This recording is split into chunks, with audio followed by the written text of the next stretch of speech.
Hello everyone, I'm JG and welcome back to Music Forever, where today we're reviewing the new album from Waterparks, Entertainment.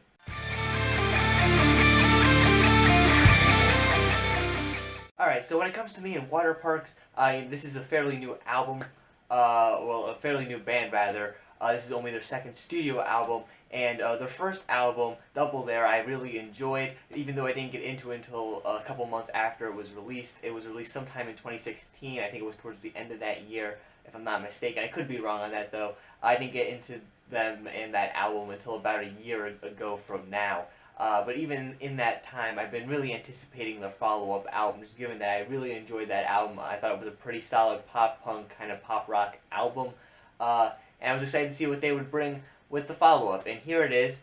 And overall, I have to say that this is a very entertaining album. You see what I did there? Because the album is called Entertainment. It's an entertaining album.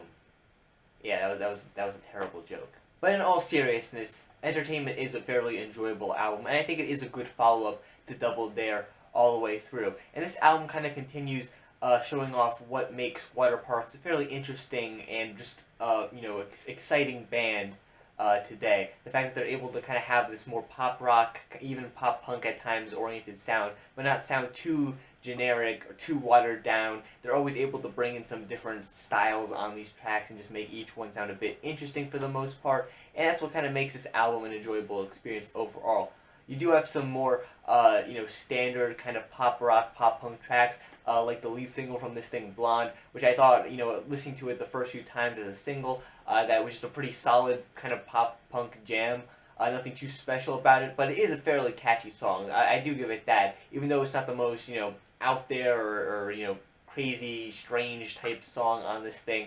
It still is a very enjoyable song all the way through. It's incredibly catchy and it's tons of fun. One of my absolute favorite tracks on this thing is the track Tantrum. It's just a more aggressive track here in this track listing. Most of the songs here go for a poppier sound, of course, that you would expect from Waterparks, but this one here just comes out roaring with this aggression that's just really enjoyable. I mean, there still are some poppy qualities to it. It's fairly catchy, but it does have that aggression that makes it stand out, and it's probably my favorite track for that reason. It's just a very solid song all the way through. While this album does contain many enjoyable tracks, there are a few moments where I feel that there are some things that aren't quite executed quite as well as I think that they could potentially be. Not to say I think any of the tracks here are particularly bad or anything like that. There's just some that I don't think land quite as much as some of the best songs on here do.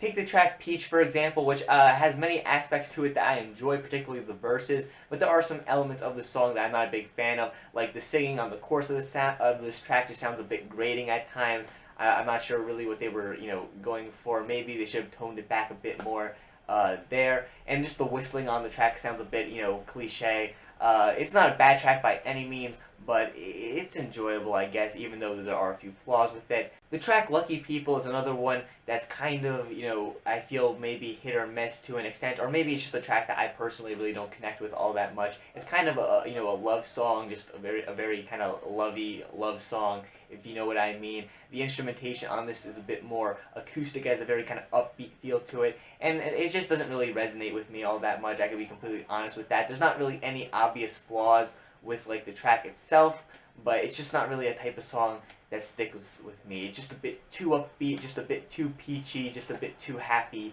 for my liking, honestly. Though I can imagine that there are going to be a good amount of people that would enjoy this track just because, like I said, there isn't really anything I feel that's, objectively, awful about it. It's just my own personal preference. I don't really care for the type of sound that this track is going for. The track Not Warriors is one that I initially didn't really care for all too much. It just sounded a bit more like a, kind of standard pop rock, kind of pop punk sort of tune. Maybe kind of how I felt towards Blonde initially, but kind of like that track, it grew on me a lot more. The catchiness of it just grew on me a ton. And really, that's one of the strongest points on this album overall. It's just the catchiness of this album. I guess you would expect that from a pop rock, kind of pop punk album, but here especially, Waterparks, I mean, they've done it before on their previous album, but here on this album as well. There's just so many catchy moments that make these tracks stand out. Within a couple listens, these songs will be stuck in your head, I guarantee it. And once again on this album, Waterparks are able to mix, some more guitar-driven sounds with, poppier elements like, synths and electronic type sounds. Take the opening track 1111 for example, which begins with the more like electronic keyboards or synthesizer, whatever you want to call it. That's just very Waterparks sounding, and then of course then the guitars kick in, and it's just a very kind of Waterparks type sound that they've established for themselves on this album as well as their last one. This mix of these poppier elements, whether it be the catchy choruses, occasional like synths or electronic elements, but then you have tracks like Tantrum, which have very a very guitar-driven type track that has also a lot of aggression to it. And I feel like that's why Waterparks have managed to be one of the more interesting kind of pop rock bands of the past few years, and why this is an album that you should definitely check out if you're a fan of that style of music, pop punk, pop rock.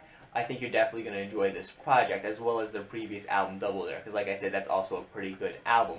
Overall, yeah, I think this is a good album. There's a few moments where I don't think things managed to be quite as great as they could be. Maybe a few things I would fix here or there on this project, but I don't really feel like it ever amounts to a terrible track or even a bad track on this thing that I'm want to skip or anything like that. All the tracks here are solid, at least solid, that is. There are some tracks, many, that managed to be fantastic on this thing as well, like the beforehand mentioned Tantrum or 1111. Plenty of great cuts on this thing, so yeah, definitely check this one out. And if you enjoyed this review, make sure you leave a like on the video and subscribe to the channel so you don't miss out on future album reviews and other music-related content. Comment down below what were your thoughts on this new album, what's your favorite song, leave it down below. Follow me on all social medias, I have linked in the description. Thanks for watching, guys, and stay golden.